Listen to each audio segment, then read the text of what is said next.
Warning: Jason's Talking Time contains some content that may be unsuitable for people under the age of 18 or people who are easily offended by the slightest innuendo. Listener discretion is advised. However, if you tune in anyway and get offended, please do not send any letters. If you do, I will just crumble them up and throw them in the trash.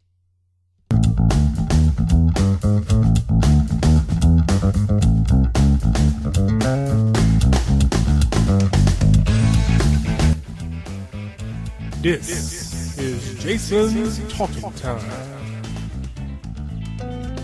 with Jason Kitt. Alright, ladies and gentlemen, this is Jason Kitt, and you are tuned in to another edition of Jason's Talking Time. This is our 27th episode of the program, but it's also kind of the first episode as well because we are in the middle of doing a slight revamp of Jason's Talking Time. Now, I just want to let you know that this will be the same Jason's Talking Time that you have come to love over the past 6 months, only better because now we'll be uploading shows on Friday instead of Tuesday, which gives us a whole week to go over everything that everybody's been talking about in the news, on Facebook, on Twitter, just the whole world in general. Plus, it'll give us more time to give more in-depth research and make sure that everything is told accurately and hilariously.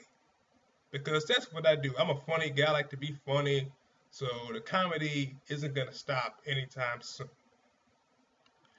So basically what the show will be from this point on is kind of a review of some of the real popular news stories that have happened in entertainment, in politics, and with Donald Trump in the White House, that's almost a given that something foolish will happen.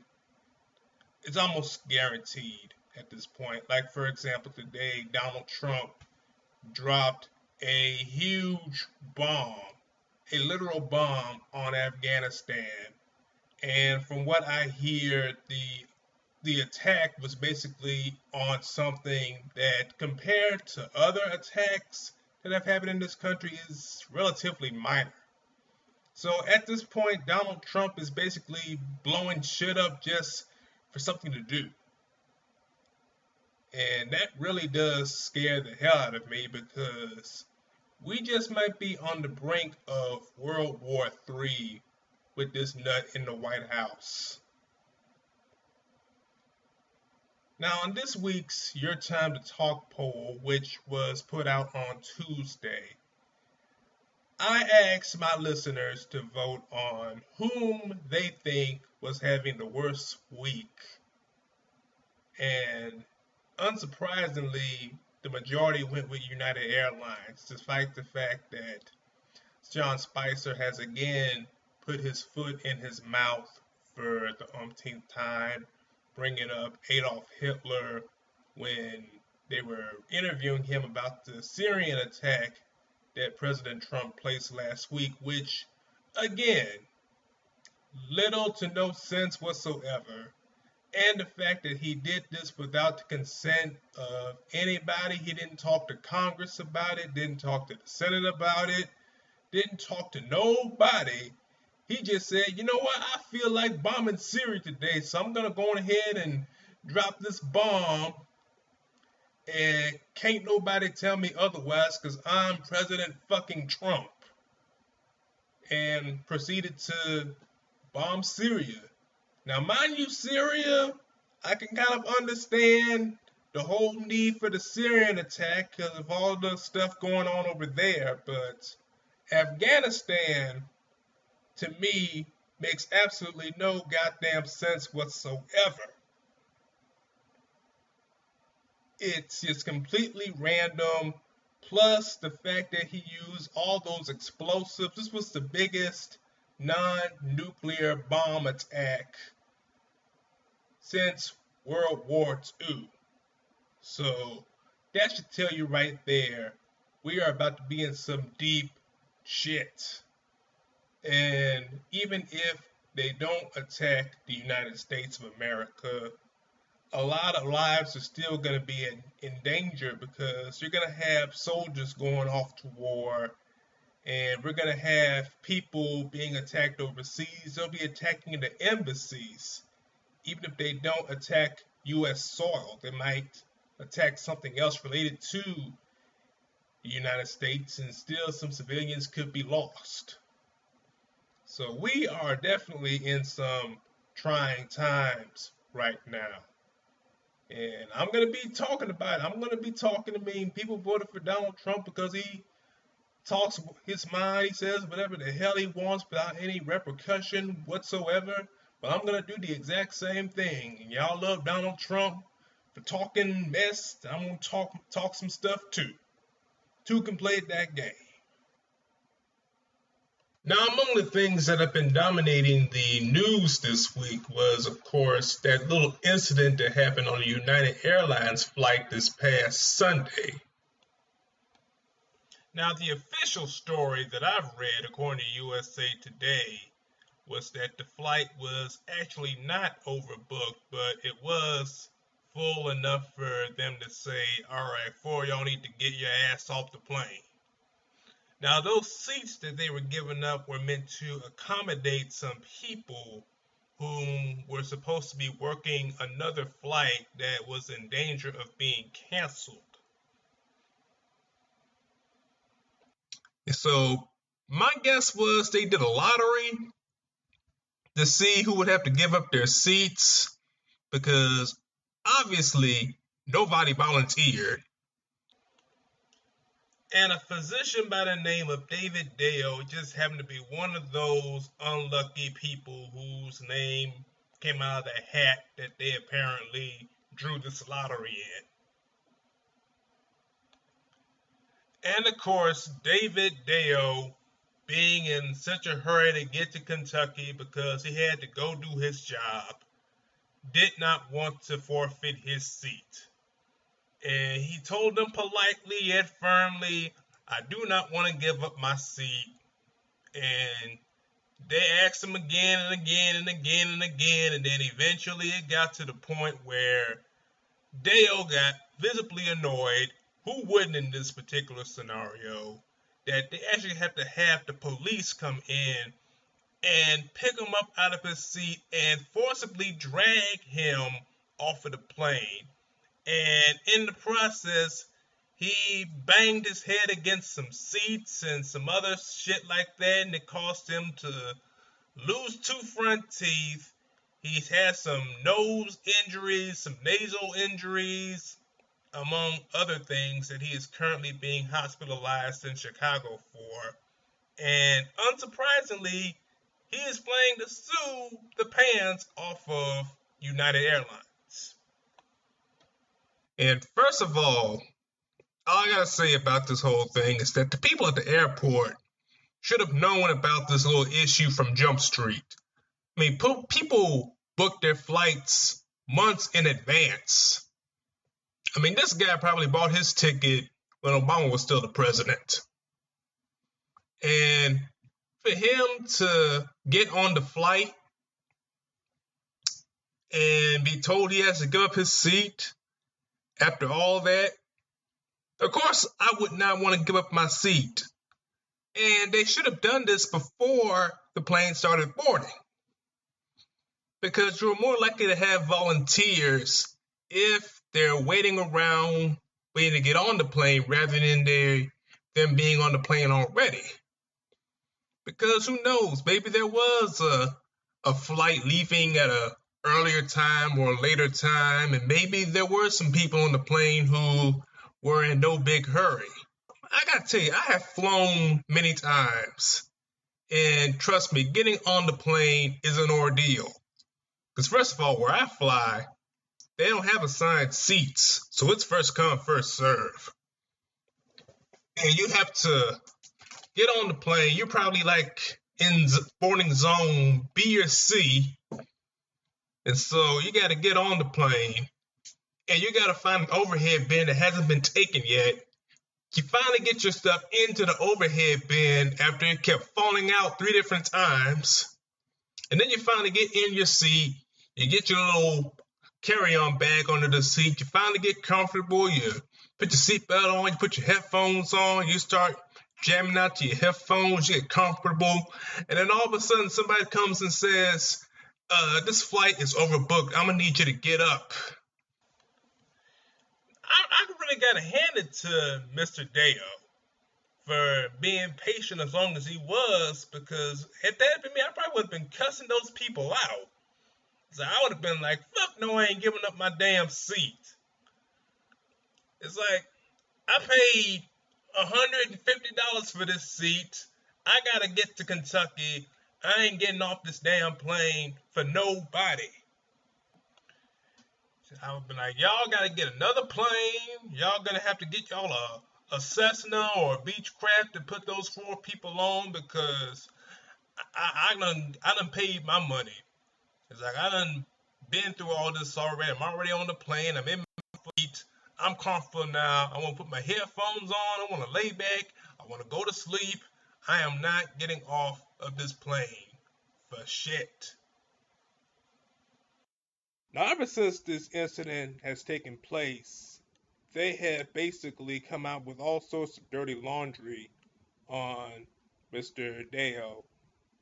They have come up with, apparently they said he attended medical school in Vietnam in the 1970s and was convicted in 2004 of a drug-related offense after an undercover investigation, according to documents filed in the State of Board of Medical Licensure. He surrendered his medical license in 2005, but the Kentucky board permitted Dale to resume practicing medicine in 2015 on a limited basis. What this man has done in the past, that gives them no excuse for them to treat Mr. Dale the way they treated him. But in the long run, the agony this man faced is enough to probably deter him from flying for life, unless he gets a pilot license and starts flying himself around. And unsurprisingly, United Airlines stock has dropped big time, because I gotta tell you, something else happened on Sunday involving a United Airlines flight that's just as disturbing. And this involved a man getting stung by a scorpion on the plane. And this is based on a report I read off of the Atlanta Journal-Central. And the passenger's name was Richard Bell. So Richard Bell was on a flight from Houston to Calgary, Canada. And he felt something land on his head from the overhead compartment bins. And sure enough, it was a scorpion. And of course, he panicked. And then somebody said that the thing might be venomous. And then he panicked some more. And then he threw it down on his little plate. And then the thing stung him in his nail. Fortunately, there was a nurse on the plane. They had some painkillers. He gave it to them. Somebody was able to subdue the scorpion and flush it down the toilet, just like you would any other cockroach. And that really makes me not want to get on United Airlines flight, especially if their maintenance people are that pitiful. Because that's the kind of shit you would expect to see on a Greyhound bus. So, Oscar Muniz, the CEO, and the maintenance people, both them fuckers need to be fired.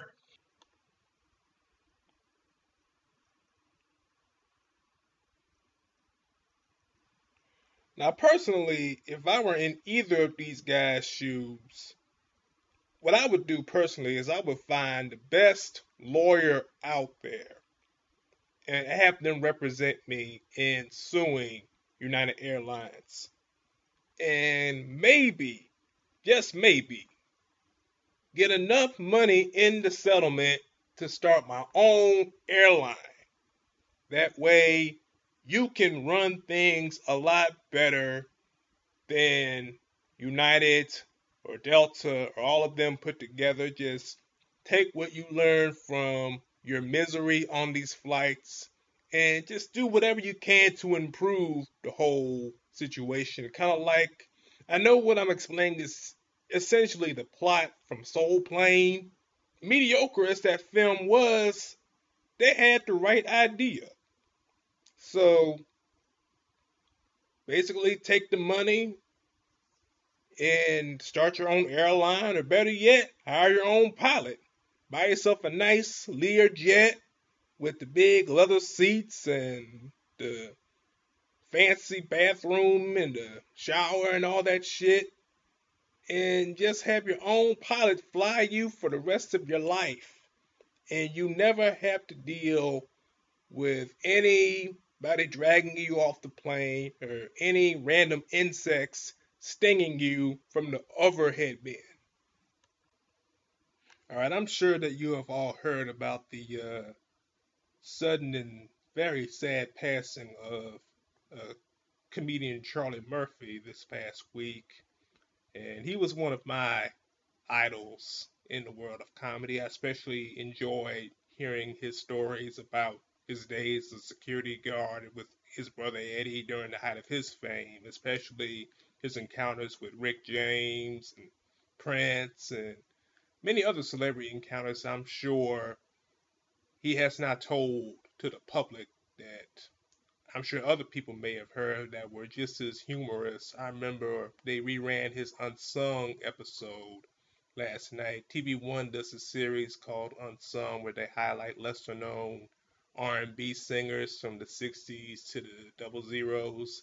And they have a spin-off show called Unsung Hollywood where they highlight obscure African American comedians and actors as well. And so last night they reran the Charlie Murphy edition, and apparently he had a very humorous encounter with Stevie Wonder. That if you look it up on YouTube, I'm pretty sure you can find a clip of him telling the story. It's not a very long story, and it doesn't really get into any in-depth details other than the fact that Stevie Wonder was boxing somebody, and I will leave that for him to tell. So you can look it up on YouTube, or better yet, I'm pretty sure it's up on TV1.com. TV1.tv, rather. And check that out for yourself. Kind of makes you wish Chappelle's show had stayed on a little longer. Maybe he could have reenacted a whole bit on that show.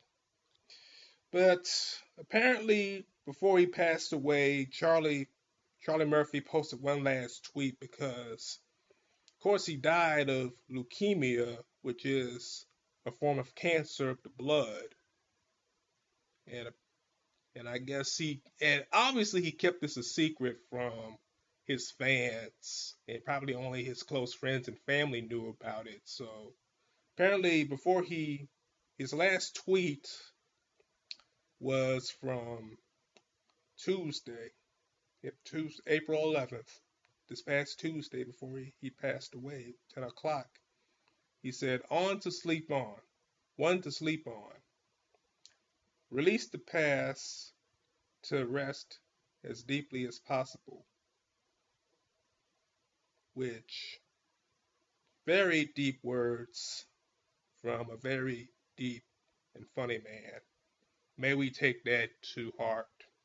And I think it's only fitting that we dedicate this show to him. So, Charlie Murphy, rest in peace. We love you. Alrighty, that's going to do it for today's edition of Jason's Talking Time. And I will be back again next Friday. That's right, every Friday it's Jason's Talking Time day. So y'all look forward to that. And in the meantime, check out some of our previous episodes on SoundCloud. Check us out. We're on iTunes, TuneIn, and we are now officially on Podbean. So check us out on that as well. Be sure to leave us a review, comment on the show. Let us know what you think of the revamp, what you think we could do to further enhance your listening pleasure, because I am working very hard on this project and I really want to do the very best that I can. And I can only do that with your help. And speaking of help, we also need help financing the show. So our GoFundMe page is still available. Just go to gofundme.com/Jason's Talking Time. And then you can also, here's the real kicker right here. We also have a Patreon page and a Patreon on Podbean. So if you go to either one of those and leave us a donation, you will get the show a day in advance. So while everybody else is listening to the show on Friday afternoon, you will be able to tune in on Thursday evening. How do you like that? Anyway, it's going to be Jason's Talking Time. Tune in next week for some more great stuff from Jason Kitt. Until then, you have a great weekend. You have a happy Easter. Have a good night. Roll Tide.